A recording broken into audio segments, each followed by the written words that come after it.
మీ ఎలాంటి వ్యాపార ప్రకటనలకైనా వెంటనే మా ఛానల్ సంప్రదించండి. ప్రేక్షకులందరికీ నమస్కారం. ఈరోజు మన స్టూడియోలో దైవాజ్ఞ బ్రహ్మశ్రీ వీరాపురం సుబ్రహ్మణ్య స్వామి గారు మనతో ఉన్నారు. సో ఆగస్టు మాసంలో మిథున రాశి వారి పరిస్థితి ఏ విధంగా ఉండబోతుందో గురుగారి మాటలో తెలుసుకుందాం. నమస్కారం గురుగారు. శుభాశీస్సులండి. గురుగారు, విశేషంగా మనకు ఆగస్టు శ్రావణ మాసం మిథున రాశి వారి పరిస్థితి ఎలా ఉండబోతుంది, ఓవరాల్గా ఎలాంటి జాగ్రత్తలు తీసుకుంటే బాగుంటుందంటారు? చాలా మంచి విషయం అడిగారు. ఈ శ్రావణ మాసంలో మిథున రాశి వాళ్ళకి మృగశిర నక్షత్రం, పునర్వసు నక్షత్రం, ఆరుద్ర నక్షత్రం, ఈ నక్షత్రాల్లో వాళ్ళు మిథున రాశి. ఈ రాశి వాళ్ళకి మట్టి పట్టుకున్న బంగారమే అన్నంతగా అవకాశం అయితే ఉంది. వచ్చిన అవకాశాన్ని సద్వినియోగం చేసుకోవాలి. అవుతే అంటే తెలివిగా అనే దానికన్నా కూడా ముందు భక్తి మార్గంలోనే ఎటువంటి దాన్నైనా సాధించగలరు. సో సంకేతాలు ఏమన్నా తెలుస్తాయి అంటారా? మన టైం స్టార్ట్ అయింది, దీన్ని మనం ఖచ్చితంగా గ్రాప్ చేసుకోవాలి, ఏదన్నా సంకేతాలు తెలుస్తాయి అంటారా? 100% తెలుస్తాయి. 100%, 100% కూడా తెలుస్తుంది. ఆ వాసన అప్పుడే పసిగట్టచ్చు. ఇప్పుడు మనకు ఒక పువ్వు సాయంత్రం సమయంలో ఆ పువ్వు వెడుగుతుంటే ఆ పువ్వు నుంచి వచ్చే ఆ వాసన అనేది మనం దగ్గరికి పోయి వాసన చూడాల్సిన అవసరం లేదు, అదే మనకు వాసన వస్తుంటుంది. మన ఇంట్లోనే పెరట్లో మల్లెపూలు లేదా జాజి పూలను లేకపోతే ఇంకా ఇతరత్ర అయినా కూడా పూలని ఆ సమయంలో వెడుగుతూ ఉంటే పారిజాతాలు కానీ ఇల్లంతా ఆ ప్రాంగణం అంతా కూడా గుమగుమలాడిపోతుంది వాసన. అట్లాగా ఆ గ్రహస్థితులు అనుకూలంగా ఉన్నాయి అంటే అప్పుడే మనకు శుభసూచకాలు అనేటివి అన్నీ కూడా అవంతటా వెతుక్కుంటూ వస్తూ ఉంటాయి కూడా, కొన్ని మన కోసం ఎదుక్కుంటూ వస్తుంటాయి. అట్లాగా మిథున రాశి వాళ్ళకి ఈ శ్రావణ మాసం నక్కతోక దొక్కారు అన్నట్టుగానే ఉంటుంది. వాస్తవం ఇది, దాన్ని మనము అనుమానించాల్సిన అవసరం లేదు. ప్రకృతి మనకు అవకాశం ఇచ్చినప్పుడు ఆ అవకాశాన్ని మనం అన్ని విధాల సద్వినియోగం చేసుకోవాలి. వాడే అదృష్టవంతుడు. వీటిని తప్పుపట్టిన వాళ్ళు లేదంటే అనుమానించిన వాళ్ళ జీవితాలంతా కూడా కష్టాలే. అంతే కదా. అదృష్టాన్ని అనుమానించడం అన్నమాట, అదృష్టాన్ని అనుమానించడం. దీనికి ఒక సామెతగా ఉంది. సామెత చెప్పాలంటే, లక్ష్మీదేవి ప్రతి గడపని సాయంత్రం సమయంలో ప్రతి ఇల్లు ఆమె గడప సందర్శించి వెళ్తూ ఉందన్నమాట. ప్రతి గడపను తొక్కిపోతూ ఉంది. దాన్ని గోధూలి సమయం అన్నట్టుగా అంటారు. అంటే ఆవులు, ఎద్దులు అన్నీ కూడా, గేదెలు, బర్రెలు అన్నీ కూడా వెళ్ళి బాగా చక్కగా పగలంతా మేసేసి నీళ్లు తాగి సాయంత్రం ఇంటికి పోదామని చెప్పేసి సంతోషంగా పరిగెడుతూ వస్తుంటాయి. ఇంటికి ఉరుకులు పరుగులతో వస్తూ ఉంటాయి. వచ్చే ఆ ఆవుల్ని సాక్షాత్తు లక్ష్మీదేవి మన ఇంటికి వస్తుంది అని భావిస్తారు. దాన్ని గోధూలి సమయం అన్నట్టుగా అంటారు. ఆ దుమ్ము కూడా మన మీద పడితే మనలో ఉన్నటువంటి గ్రహపీడలన్నీ కూడా పటాపంచలైపోతాయి.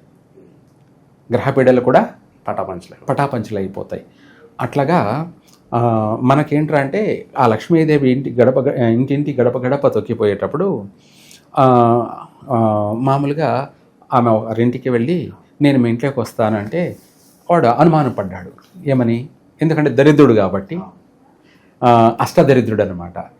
ఎందుకు మా ఇంట్లోకి వస్తామంటుంది, ఏం చేస్తాదో ఏమో అని చెప్పేసి వాడు అనుమానించి లేదు వద్దు పొమ్మన్నాడంటే ఆమె వెళ్ళిపోయింది.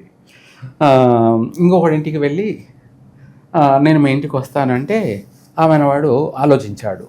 వాడు కూడా ఏమో మా ఇంటికి వస్తానంటుంది, ఈ సమయంలో ఎవరే ఉంటారు, సాక్షాత్ ఏమో లక్ష్మీదేవి అయి ఉంటుంది, ఏదైతేనేముంది ముడి సందాల అంటే సంధ్యా సమయము, ఈ సమయంలో వస్తాననిందంటే నా అదృష్టం, నా తలరాతే మారిపోయే అవకాశం ఉంది అని చెప్పేసి అతనుండి సరేనమ్మా రాండి, లోపలికి రాండి, కూర్చోండి అన్నాడంట.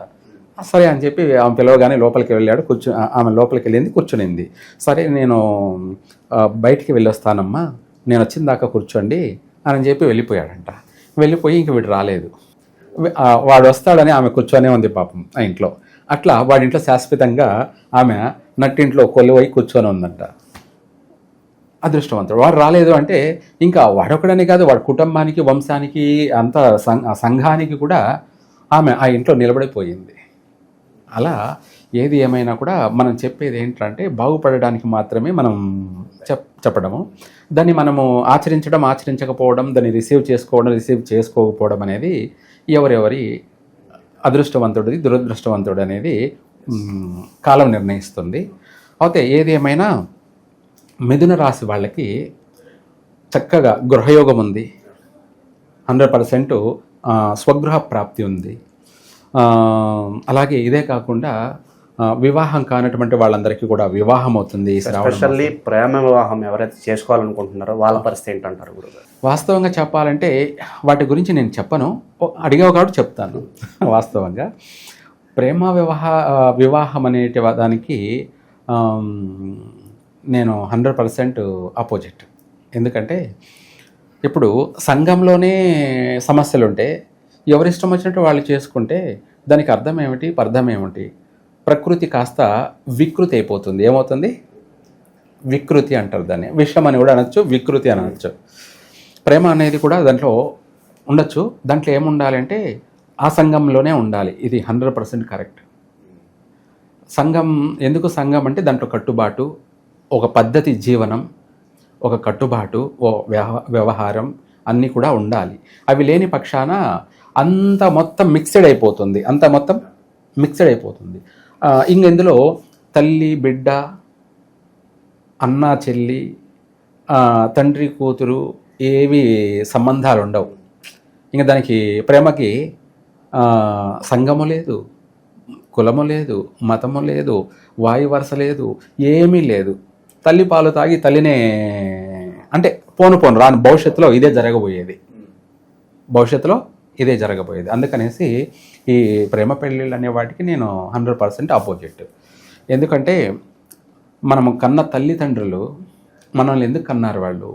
వాళ్ళు ఎన్ని కష్టాలు పడ్డారు, వాళ్ళిద్దరు కలవడానికి వాళ్ళు ఎంత కష్టాలు పడ్డారు, వాళ్ళిద్దరు కలిసిన తర్వాత వాళ్ళ జీవితం గురించి వాళ్ళెన్ని కష్టాలు పడ్డారు, వాళ్ళ పడిన పాటలు ఏమిటి, వాళ్ళ పడినటువంటి సమస్యలు, నష్టాలు, కష్టాలు, మాటలు, అనేకమైనటువంటి ఒడిదుడుకల్ని వాళ్ళు జయించుకుంటూ పిల్లలకు జన్మనిస్తే వాళ్ళు పెద్దవాళ్ళై ఆ పెద్దవాళ్ళు కావడం కోసం వాళ్ళు తినక వీళ్ళ కోసం నా కొడుకు తింటే చాలు, నా కొడుకు బాగుంటే చాలు అని చెప్పేసి వాళ్ళు ఆడపిల్లైనా సరే కూతురైనా నా కూతురు బాగుంటే చాలు, నా ఇంటి లక్ష్మి అని చెప్పేసి వాళ్ళు తినక వాళ్ళ కోసం ఏమంటే ఇచ్చేసి వీళ్ళు ఎన్నో తప్పులు చేసి, అంటే వాళ్ళు బాగుండడం కోసం, ఎవరు బాగుండడం కోసం?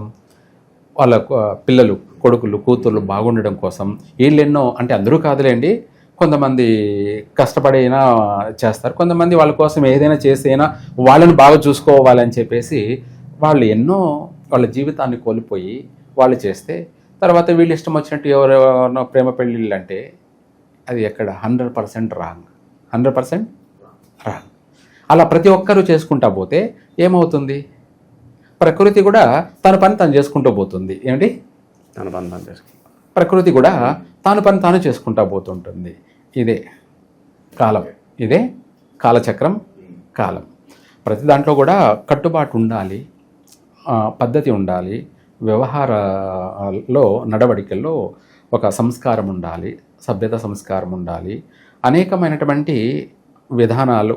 మనము జీవితంలో పాస్ కావాలి, లైఫ్ ఎగ్జామ్లో పాస్ కావాలి, ఫెయిల్ కాకూడదు. అది ఏ విధంగానైనా సరే పాస్ అయ్యే మార్గాలే మనం ప్రయత్నం చేయాలి. ఇప్పుడు చదువులో పాస్ అయితే ఏమంటారు? గుడ్ బై అంటారు. ఫెయిల్ అవుతే బ్యాడ్ బై అంటారు. అట్లాగే జీవితంలో కూడా పాస్ అయితే దేవుడు గుడ్ బై అంటాడు. అంటే వాడిని మహర్జాతకుడు అంటారు, ఫెయిల్ అయిన వాడిని ఏమంటారంటే రాక్షసుడు అంటారు. ఏమంటారు? 100%. ఇది ఇప్పుడు ఈ విశేషంగా ఈ నెల గురుగారు వ్యాపారస్తుల పరిస్థితి ఏంటి? అలాగే ఎప్పటి నుంచో ఉద్యోగాల కోసం ఎదురు చూస్తున్న వాళ్ళకి ఏదన్నా శుభవార్త ఉందా? 100% శుభవార్తే ఉంది. ఉద్యోగాల గురించి ప్రయత్నం చేసే వాళ్ళకి ఉద్యోగం వచ్చే అవకాశము ఉంది. విదేశాలకు వెళ్ళాలని ప్రయత్నం చేసుకునే వాళ్ళకి అది కూడా నెరవేరుతుంది, విదేశాలకు కూడా వెళ్తారు. అలాగే ఉద్యోగంలో వాళ్ళ యొక్క ప్రమోషన్, శాలరీలు పెరిగే అవకాశము ఉంది, ప్రమోషన్స్ వచ్చే అవకాశము ఉంది. స్థానచలనం కలిసి వస్తుందంటారా? స్థానచలనం కూడా కలిసే వస్తుంది 100%. అందులో అనుమానపడాల్సిన అవసరమే లేదు. జరిగేవన్నీ మంచి కొరకే, జరిగేవన్నీ మంచి కొరకే. ఆ విధంగా వాళ్ళకి స్థానచలనం కూడా డెవలప్మెంట్ జరుగుతుంది. చక్కగా అనేక విధాలు కూడా సంతాన యోగము అంటే పుత్ర సంతాన యోగము, పుత్రికా సంతాన యోగము, సంతాన యోగము, గృహయోగము, వాహన యోగము, నూతన వాహనాలు కొంటారు, వాహన యోగము, లేదా ఇంట్లోకి బంగారు వెండి వస్తువులు నగలు కొంటారు. వీటితో పాటు కుటుంబ అలంకరణ కోసమైనటువంటి ఎంత డబ్బైనా ఖర్చు పెట్టి సుందరమైన గృహంగా మార్చుకుంటారు. ఇలా వాళ్ళు బాగుంటారు, 10 మందికి కూడా సహాయం చేసే స్థితికి వీళ్ళు కూడా ఎదుగుతారు మిథున రాశి వాళ్ళు. వీటన్నిటితో పాటు కూడా ఈ మాసంలో సర్వ విధాల కూడా వీళ్ళకి శుభయోగం, ఒక మాటలో చెప్పాలంటే శుభప్రదంగానే ఉంది. తర్వాత మిథున రాశి వాళ్ళకి సోమవారం రోజున ఇంపార్టెంట్ పనులు చేయకూడదు. సోమవారం రోజు ఘాతువారం అన్నమాట మిథున రాశి వాళ్ళకి. మిగతా వారాలన్నీ కూడా శుభవారాలే, చక్కగా కలిసి వస్తాయి. ఆ తర్వాత ఈ మిథున రాశి వాళ్ళు స్వాతి నక్షత్రం గల వాళ్ళతోటి ఎటువంటి పార్ట్నర్షిప్ పనికిరాదు. మిథున రాశి వాళ్ళకి స్వాతి నక్షత్రం వాళ్ళని వివాహం చేసుకోవడం కానీ, లేదంటే వాళ్ళతో కలిసి ఏదైనా బిజినెస్ పరంగా పార్ట్నర్షిప్ చేయడం కానీ కలిసి రాదు.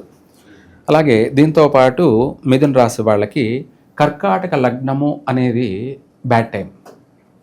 లగ్నంలో కర్కాటక లగ్నం అనేది ఇంపార్టెంట్ పనులు, ముఖ్యమైన పనులు ఏవైనా చేయకూడదు. వివాహం కర్కాటక లగ్నంలో చేయకూడదు. వృషభ లగ్నం చేసుకోవచ్చు, లేదంటే మిథున లగ్నంలో చేసుకోవచ్చు, లేదా సింహ లగ్నంలో, కన్యా లగ్నంలో చేసుకోవచ్చు. కానీ కర్కాటక లగ్నంలో ఎటువంటి శుభకార్యాలు చేయకూడదు మిథున రాశి వాళ్ళు. వీటితో పాటు కూడా ఈ యొక్క వాస్తురీత్యా చూసుకుంటే అదృష్ట దిశ వీళ్ళకి ఉత్తరముఖం,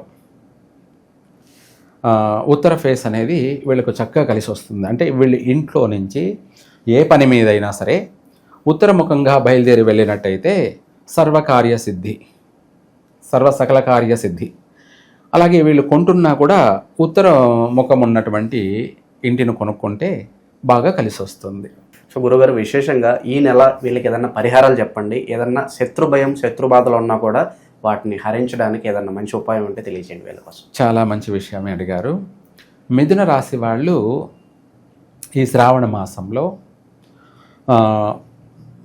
పుట్ట దగ్గరికి వెళ్ళి ఈ శ్రావణ మాసంలో పంచమి రోజు లేదా చవితి రోజు లేదా పంచమి, ఈ 2 రోజుల్లో వీళ్ళు తడిబట్టలతోటి ఆ పుట్ట చుట్టూ ప్రదక్షిణ చేసుకొని ఆ పుట్టకు నమస్కారం చేసి ఆ పుట్టమన్ను అనేది ఒక పిరికిడు వాళ్ళు పుట్టమన్ను తీసుకొని, అలాగే ఆ పుట్టమన్నును నేరుగా ఇంట్లో పూజా మందిరంలో తెచ్చిపెట్టుకొని ఆ పుట్టమన్నును వీళ్ళు పూజ చేస్తూ ఆ పుట్టమన్నుని కొంచెం అరచేతిలోకి తీసుకొని తేనె కానీ నెయ్యి కానీ కాస్త రంగరించి దాన్ని జ్ఞానానికి, చదువు ఆటంకం ఏర్పడినటువంటి వాళ్ళు కానీ, చదువు ఆగిపోయినటువంటి వాళ్ళు కానీ, మళ్ళీ చదవాలనుకునే వాళ్ళు కానీ, అలాగే చదువులో ఫెయిల్ అవుతున్నటువంటి వాళ్ళు కానీ, లేదా మతిమరుపు ఉన్నటువంటి వాళ్ళు కానీ, మర్చిపోతూ ఉన్నటువంటి వాళ్ళు కానీ, లేదంటే పిచ్చి పిచ్చిగా ఆలోచనలు ఎక్కువగా చేస్తున్నటువంటి వాళ్ళు కానీ, లేదంటే చెడు కళలు వస్తున్నా కానీ, తరచు ఒకటే పీడ కళలు, చెడు కళలు, ఇటువంటి ఎవరన్నా చనిపోయినటివి కళలోకి రావడం కానీ, లేదంటే సర్పాలు భయపెడుతున్నట్టు వచ్చినా కానీ, లేదంటే పిచ్చి పిచ్చి అయినటువంటి కళలు వస్తున్నా కానీ, ఈ జ్ఞానానికి, ఆ పుట్టమట్టి జ్ఞానానికి పెట్టుకొని 2 పక్కల లేదంటే కుడి పక్కన పెట్టుకొని పనుకుంటే వాళ్లకు మెమొరీ పవర్ పెరుగుతుంది. ఆ మెదడుకు పట్టిన గ్రహ పీడలు వైదొలిగిపోతాయి. బ్రెయిన్ స్ట్రోక్ అనే సమస్యలు కూడా రాకుండా వైదొలిగిపోతాయి. బ్రెయిన్ స్ట్రోక్ అంటారు కదా, అటువంటి సమస్య కూడా రాకుండానే క్లియర్ అయిపోతుంది. ఆరోగ్యపరంగా తలకు సంబంధించినటువంటి నరాలకు సంబంధించి, మెదడుకు సంబంధించినటువంటి ఆ చిట్టి మెదడు దెబ్బతినటువంటి వాళ్ళు కానీ మెమరీ పవర్ కూడా బాగా పెరుగుతుంది. మెమరీ పవర్ పెరుగుతుంది. గుర్తింపు అంటే ప్రతిదీ గుర్తు ఉండడం కానీ, కొంతమంది ఏం చేస్తారంటే అంటే అందరూ కాదు, వాళ్ళ మనసులో వాళ్ళే పిచ్చి పిచ్చిగా మాట్లాడుకుంటూ, తరచూ ఎవరు లేకపోతే ఒంటరిగా ఉంటే వాళ్ళంతటా వాళ్ళు గొనుక్కుంటూ ఉంటూ మాట్లాడుకుంటూ ఉంటూ పైకి చూస్తూ దిక్కులు చూస్తూ అటువంటి సమస్యలు ఉన్న వాళ్ళు ఇంకా వాళ్ళకి బ్రెయిన్ స్ట్రోక్ కూడా వచ్చే అవకాశం ఉందన్నమాట. అటువంటి సమస్యల నుంచి అన్నిటిని కూడా బయటపడతారు. చక్కగా పెట్టుకొని రాత్రులు పనుకోవడం, పొద్దున్నే లేచి ఇక్కడ బొట్టు పెట్టడం చేస్తే ఇందాక మీరు అన్నారనమాట, ఏమని, శత్రు బాధలని. పుట్టమన్ను ఆవు నెయ్యితో కలిపి బొట్టు పెట్టుకున్నట్టు అయితే పగటిపూట పొద్దున ప్రతిరోజు పొద్దున పెట్టుకొని బయటికి వెళ్తూ ఉంటే శత్రు వినాశనం ఒకటి. రెండోది, ఎటువంటి వాళ్ళ దృష్టి అయినా కూడా మన మీద పడినా ఆ దృష్టి కూడా పటాపంచలైపోతుంది, లేదా రివర్స్ తగులుతుంది, నరకోశం. ఇప్పుడు మనము సూర్యకిరణం అనేది వచ్చినప్పుడు అద్దం పెట్టామంటే ఏమవుతుంది, మళ్ళీ రివర్స్ అవుతుంది. అట్లాగే ఆ పుట్టమన్ను అనేది, ఆ పుట్ట పైన తరచూ పాములు జర్నీ చేస్తుంటాయి, అంటే తిరుగుతూ ఉంటాయి రాత్రులు. పగల్లో కూడా తిరుగుతుంటాయిలేండి. సరే, రాత్రులు అయితే తప్పకుండా 100% ప్రతి పుట్ట యందు పాములు తిరుగుతూ ఉంటాయి. లేదంటే ఆ చోట వాటి కలయిక జరుగుతుంది, అదే సర్పబంధం కలయిక జరుగుతుంది. ఇలా అనేకమైనటువంటి వాటికి నివాసం పుట్ట. ఈ విధంగా పుట్టను వాళ్ళు మట్టిని పెట్టుకోవడం వల్ల వాళ్లకు శాశ్వతంగా గృహయోగం కలుగుతుంది. కొంతమంది ఏం చేస్తుంటారంటే కొంటారు ఇల్లు, కొద్ది రోజుల తర్వాత మళ్ళీ కొన్ని సంవత్సరాల తర్వాత కలిసి రాక దాన్ని అమ్మేసుకుంటూ ఉంటారు. అయితే వాళ్ళు కట్టుకునేది దేనికి అంటే అమ్ముకోవాలని కట్టుకోలేదు, వాళ్ళు శాశ్వతంగా అందులో ఉందాము, ఇందులో బాగుపడదాము అని కట్టుకున్నారు. కానీ పరిస్థితులు తారుమారై అమ్ముకుంటుంటారు. అటువంటి సమస్య కూడా ఉండదన్నమాట. అమ్ముకోవాల్సిన పరిస్థితే రాదు. ఆ పుట్టమన్నను బొట్టు పెట్టుకోవడం వల్ల శాశ్వతమైనటువంటి గృహయోగం అలాగే ఉండిపోతుంది. చిరకాలం ఆ ఇంట్లో వాళ్ళు స్థిరపడతారు. ఆ ఇంట్లో పుట్టమన్ను నుండి నిత్యం పూజ చేసుకుంటున్నారు కూడా. అలా ఇంకా కావాలంటే ఉన్నదాన్ని అమ్ముకోవడం కాదు, ఇంకొక ఇల్లు కొనుక్కునే స్థాయికి కూడా ఎదుగుతారు. ఇంకొక ఇల్లు కొనుక్కునే స్థాయికి కూడా ఎదుగుతారు. అమ్ముకోవాల్సిన పరిస్థితి రాదు, కొనుక్కునే పరిస్థితే వస్తుంది. అలా గృహయోగం కలుగుతుంది, శాశ్వత గృహయోగం కలుగుతుంది. బహుగృహయోగం అంటారు. బహు అంటే ఎన్నో గృహాలు, ఒకటి కాకుండా 2, 3, 4, 5, 10 ఇలా ఎన్నో గృహయోగాలు కలిగే అవకాశం ఉంది. అలాగే శాశ్వత భార్యాభర్తల బంధం కలిగే అవకాశం ఉంది. తరచు ఇద్దరి మధ్యలో వస్తున్న మనస్పర్ధలు, గిల్లికజ్జాలు, కొట్లాట్లు, గొడవలు, ఇటువంటివన్నీ కూడా వైదొలిగిపోతాయి.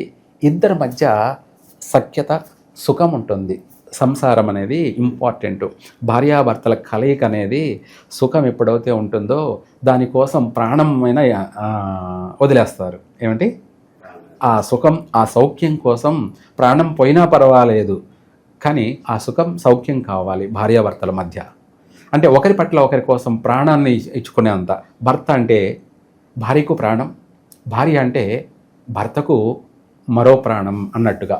అంటే ఇంకా దేవుడుగా కాదు, సాక్షాత్తు ఆ భగవంతుడే భర్త, పతియే ప్రత్యక్ష దైవంగా వాళ్ళు అనునిత్యం ధ్యానం, తపస్సు చేస్తూ ఉంటారు మనసులో. అంటే భర్త పేరే తలుచుకుంటూ ఉంటారు. దాన్ని ఇప్పట్లో చెప్పాలంటే ఇంకొక విధంగా, అంటే మోడర్న్గా. అలా వాళ్ళ యొక్క బంధం బలపడుతుంది. వాళ్ళకు సంతాన విషయంలో తరచు అబార్షన్ అవుతున్నటువంటి వాళ్ళు, గర్భస్రావం జరుగుతుంటుంది. 2వ నెల, 3వ నెల, 4వ నెల గర్భస్రావం జరుగుతుంటుంది. పాపం వాళ్ళ ఆ బాధలు వాళ్ళను తలచివేస్తుంటాయి. ఇంకా ఆ దిగులు, ఆ బాధ చెప్పలేనిది, అది వర్ణించలేనిది.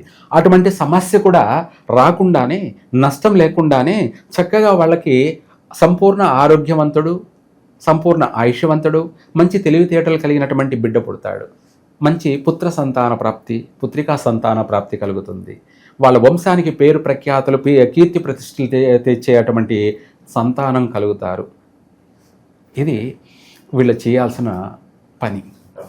వీళ్ళకి ఎలాంటి పరిస్థితులు ఎదురవుతాయి కావచ్చు, పరిహారాలు కావచ్చు, శత్రు నాశనానికి నేను ఎక్కడా వినని అద్భుతమైన పరిష్కార మార్గం మాకు తెలియజేశారు. ధన్యవాదాలు. సర్వే జన సుఖినో భవంతు.